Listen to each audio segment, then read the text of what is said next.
Hello viewers, welcome back to my channel Quizitable. ఏపీలో NEET web options date అయితే మనకి వచ్చేసింది. సో ఫస్ట్ ఏమేమి స్టార్ట్ అవుతాయి, ఎంబీబీఎస్ స్టార్ట్ అవుతుందా, బీడీఎస్ కానీ ఆయుష్ కోర్సెస్ స్టార్ట్ అవుతాయా ఏంటనేది మొత్తం మీకు ఈ వీడియోలో చెప్తాను. ఇంకేంటి లేటు వీడియో అయితే స్టార్ట్ చేసేద్దాం. మనందరికీ తెలుసు 2 days బ్యాకే ప్రొవిజన్ మెరిట్ లిస్ట్ అలానే నాన్ ఎలిజిబుల్ లిస్ట్ కూడా రిలీజ్ చేశారని. సో ప్రొవిజన్ మెరిట్ లిస్ట్ అంటే ఏంటంటే వెరిఫికేషన్ డాక్యుమెంట్స్ వెరిఫైడ్ అయిన వాళ్ళ లిస్టు. సో టోటల్గా 12,000 మెంబర్స్ ఉన్నారని చెప్పుకున్నాం. అండ్ నాన్ ఎలిజిబుల్ లిస్ట్ అంటే ఎవరికైతే డాక్యుమెంట్స్ వెరిఫై కాలేదు, అంటే కొంతమంది సర్టిఫికేట్స్ అనేవి క్లియర్గా వాళ్ళు సబ్మిట్ చేయలేదు, అందుకని వాళ్ళు నాన్ ఎలిజిబుల్ లిస్ట్ కింద తీశారు. సో టోటల్గా 200 మెంబర్స్ ఉన్నారని కూడా చెప్పుకున్నాం. అయితే నాన్ ఎలిజిబుల్ క్యాండిడేట్స్ని 28th ఈవినింగ్ 7 PM వరకు వాళ్ళని క్లియర్ డాక్యుమెంట్స్ అనేవి వాళ్ళు ఇచ్చిన మెయిల్కి సబ్మిట్ చేయమని వాళ్ళు ముందుగా చెప్పారు.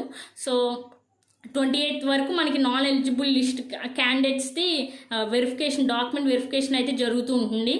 సో మనకి వెబ్ ఆప్షన్స్ డేట్ వచ్చేసరికి March 1st కూడా అవ్వదు, ఎందుకంటే ఈ డాక్యుమెంట్స్ అన్నీ ఒకసారి చూసుకుని ఎవరెవరివి ఏంటి అన్నీ క్లియర్గా సబ్మిట్ చేసేవాళ్ళు వాళ్ళందరూ చూసుకుంటారు కాబట్టి. సో వెబ్ ఆప్షన్స్ డేట్ అనేది మనకి March 2nd కానీ 3rd కానీ రిలీజ్ చేస్తారు. సో ఫస్ట్ మనకి ఎంబీబీఎస్ వెబ్ ఆప్షన్స్ రిలీజ్ చేయొచ్చు, ఎందుకంటే ఎంబీబీఎస్ బీడీఎస్ రెండు కలిపి ఒకేసారి వెబ్ ఆప్షన్స్ రిలీజ్ చేయలేరు. So first MBBS web options అయితే మనకి రిలీజ్ చేస్తారు, తర్వాత BDS and next Ayush courses అనేవి మనకి స్టార్ట్ అవుతాయి. ఓకే ఫ్రెండ్స్, ఈ వీడియో మీకు నచ్చినట్టయితే లైక్, షేర్, కామెంట్, సబ్స్క్రైబ్ అలానే బెల్ ఐకాన్ మాత్రం కొట్టడం మర్చిపోకండి. Thank you.